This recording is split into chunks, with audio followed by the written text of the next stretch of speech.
Jiro here from Umbra Games with a review of Forza Horizon 2, played on Xbox One, but also available on Xbox 360. Horizon 2 was developed by Playground Games, with some help by Turn 10 Studios on the Xbox One and Sumo Digital for the Xbox 360 version. The Forza Horizon series is a spin-off of the main Forza Motorsport series published by Microsoft Studios, where instead of a straight menu event selection, car tweaking race simulation, you are transported to a car festival known as Horizon, where you have access to a large map, a ridiculous amount of cars, and a few different event types. You drive your vehicle of choice to a race starting point and engage against 11 other racers to obtain points and championships that contain 4 events each, vying for the title of Horizon Champion after winning 15 of those and a long finale race. But then you have to prove yourself once again and win another 15 championships and another finale. Forza Horizon 2 is divided into 6 regions, set across Italy and France. Each region has a total of 28 available championships, giving a grand total of 168. Take that times 4 races and you have 672 events.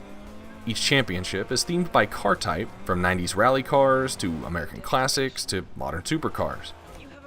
In order to partake in an event, you must obtain an appropriate vehicle through the game's auto show, where they can be purchased with in-game credits earned by completing various activities, or of course, Microsoft would be remiss by not attempting to shove real money transactions into the mix. Which they do. Constantly. As you're shopping for an event and checking a vehicle's rating from, I think it's D to S2, and you see a car you like, then you notice a download symbol or the Fast and the Furious edition vehicle. There really should be a way to shut this off for those of us that are never going to purchase a vehicle. Not to mention the advertisement for Storm Island DLC on every loading screen, and the event icon that is permanently on your map to travel there for the price of US $20. Anyway, upon purchasing the car, you can choose the paint job or design and build up your collection in your garage as you see fit. The progression to your first Horizon finale is a bit more rigid, with your Horizon host Ben choosing where the racers are going to road trip to for each upcoming set.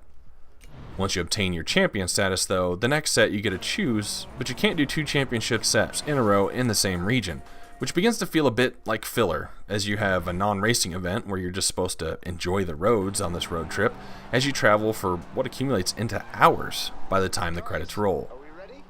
Now there is a fast traveling system, which is limited at first by where you can go, but is later opened up by unlocking the perk, more on that in a minute, as well as a credit cost each time you want to travel, which is pretty significant starting out, until you start finding the fast travel sail boards, more on those in a minute. Now, races seem to average about 3 minutes or so, and display a progression percentage to show you how close you are, or a lap counter to let you know the remainder. You always start in 8th place, no matter how well you've done in the races before. Now, I have no numbers or facts to prove any of this, and that's my disclaimer, but from my observations, I found it odd that I would take first nearly 50% through the progression, or at the end of the first of the 3-lap events. If I upgraded my B-ranked car to an S1, the rival racers seemed upgraded as well, really feeling no difference from the expenditure. The cars themselves did feel pretty vastly different in the extremes, with noticeable differences in top speed, acceleration, and handling. Vehicles will show damage, but there's no loss of performance, and the instant you start or finish an event, they're repaired. Also, pretty positive a lot of the individual races were repeated in multiple championships, but the devs did a good job of hiding it by not letting you compete in the same area multiple times in a row, and the aforementioned road trips that take several minutes, so by the time you come back around, they've probably slipped your mind a little bit. Now, there are other events available aside from the championships, including mini challenge events that are part of a bucket list that entail performing X stunts in Y minutes or flying through a speed trap at Z miles per hour. As you progress, you'll be notified of the rumors of 10 rare cars hidden away in barns across the countryside, and a large circle will be placed on the map for you to search and add these special vehicles to your garage. The Horizon promo is another activity that opens up after a few hours, having you take pictures of cars by entering photo mode by holding up on the D-pad. You're given 1,000 credits for each new car you haven't photographed before, and bonuses for completing sets. The game claims it doesn't just use basic AI and instead shapes rival racers by how your friends would drive, thus coining the word drivatar. Races are filled with racers that bear other Xbox Live members' names above them, as well as their character's level. While not engaged in a championship event, you can start head-to-head races with these cars you see in the wild, and you can win cash and experience. Finally, the showcases return from the first Horizon, where you participate in races against crazy opponents like dozens of hot air balloons or a cargo plane, which kinda pretty much just amounts to a time trial, and you get to keep the car when you win. There are 5 events like this. There are also some online features as well, like group road trips and races should you need to expand your time at the festival. Now the game's map allows you to set waypoints and gives you an on-road path between 2 points, albeit not always the quickest, both in and out of races.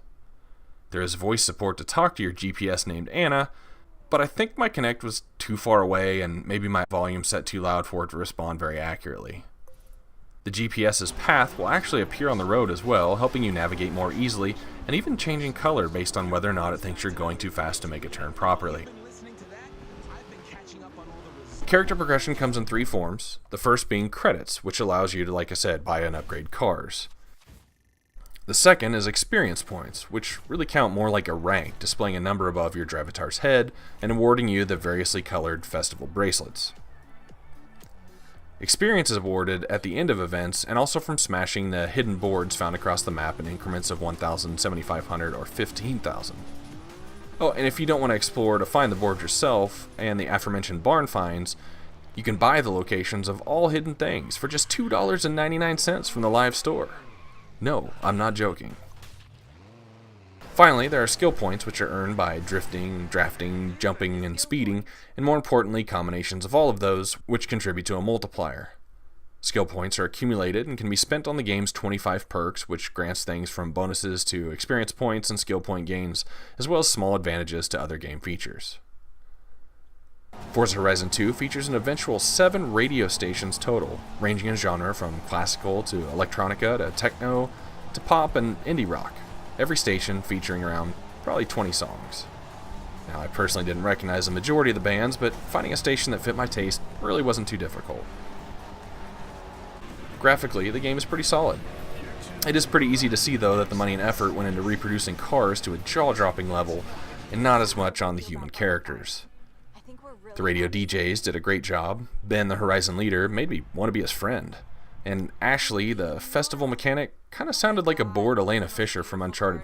By the 10th barn find she was there, she just sounded like she was ready to go home. Anyway, sweet find. Can't wait to get my hands on this baby. Overall, I really enjoyed Forza Horizon 2. I don't usually go in for the straight racing sims, so the open world map and RPG elements appeal to me. There's also the auto upgrade for those of us that don't want to do heavy customization, but the option being there allowing people to even control the tire pressure on an event basis is there. Sometimes that racing urge just has to be fed, and Horizon 2 isn't a bad choice to do it. Rated as a racing simulation, Forza Horizon 2 lands at a 75 out of 100. This is Jiro for Umbra Games. Thanks for watching. Games, games, and more games. Feel free to subscribe to the channel for updates or follow me on Twitter @Umbra Games.